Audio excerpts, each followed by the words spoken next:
I've been a massive fan of Lego and Star Wars since I was very young. There's lightsabers, there's spaceships, there's weird aliens. It was just a privilege to be able to work on the game.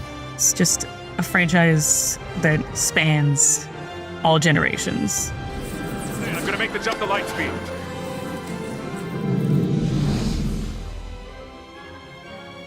As soon as we started talking about doing a new Lego Star Wars game, the ambition swelled. Because as fans, we love all the movies, and to have the opportunity to tell the whole saga from episode 1 all the way through to episode 9, we knew we had to take it further than we'd ever been.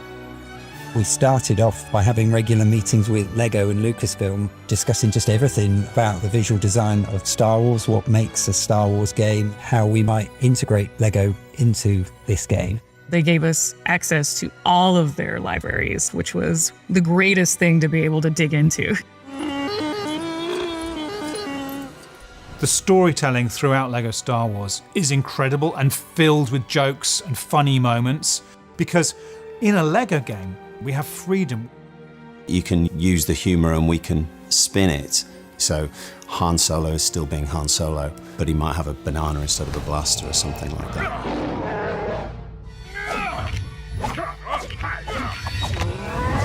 We knew we needed to refresh the game and get something that felt familiar but reinvented. The systems, the frameworks we put in place to enable us to do that, over like 100 different gameplay mechanics and all the different systems that make up that game. Real-time processing on the voices. So when you pick up a helmet and you put it on, your voice changes to sound like you're a stormtrooper. Well, looks like you've got a stormtrooper problem you should look into. We're putting a lot of emphasis on the lighting and the environments. We have something like 12,000 materials that were generated for the game, 20,000 unique models, and 26,000 textures. If you're a fan of Lego Company's work, you'll be amazed at the resolution and the amazing work that the models team have done. We get to recreate all these iconic designs, literally brick by brick. We built the ships entirely out of Lego bricks. So that's not just the exterior of the ship, that's the interior, so you can land inside these ships and walk around in an environment entirely made out of Lego bricks. If you were to build one of our capital ships in real life, it would take millions and millions of bricks. We've designed some of the characters that don't exist as physical models. What we would do is we'd look at the film reference and we'd take existing Lego creatures and characters that are similar, and then what we end up with is something that is as accurate as we could make it. Take the Bantha, for example. So it's just really true to Lego IP, and it's really true to the film IP. We wanted an evolution, I suppose. So what we've done is try to keep what's familiar, but really add something a bit more modern in, a bit more fresher. One of the things we've done in this game is we've gone for a third-person camera. With the blaster combat in the game, we really wanted to make it feel more visceral. Now when you use the blaster combat, we bring the camera down, we get into this like third-person perspective, and it just really makes you feel like more in the action, which is pretty great. Using the Force is a huge part of the game. The Jedi, the Sith, they all have this Force power where they can literally pick objects off the floor and fling them about. We really took advantage of that Force power that we haven't done in previous games.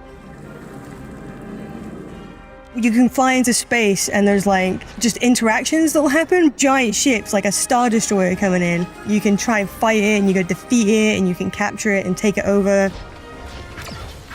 I think when we're making these games, we think about the fans a lot. So there's a few Easter eggs in this game, some stuff that we're really excited to get in. You can switch all the weapons so that it's mouth noises. So you can be like, zhuang zhuang, woo woo, pew pew. Pew, pew, pew, pew, pew.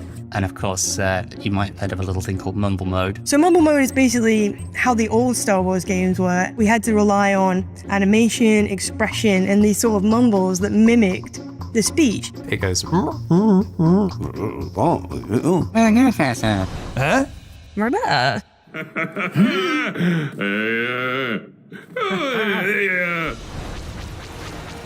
Seeing your work put together on a scale like this really makes it feel like it's something special. This is the ultimate experience of going everywhere in the universe as whatever character you want and really being in Star Wars. And I can't wait for players to see the hard work. It's been a really ambitious project. What they've achieved, they should be rightfully proud of.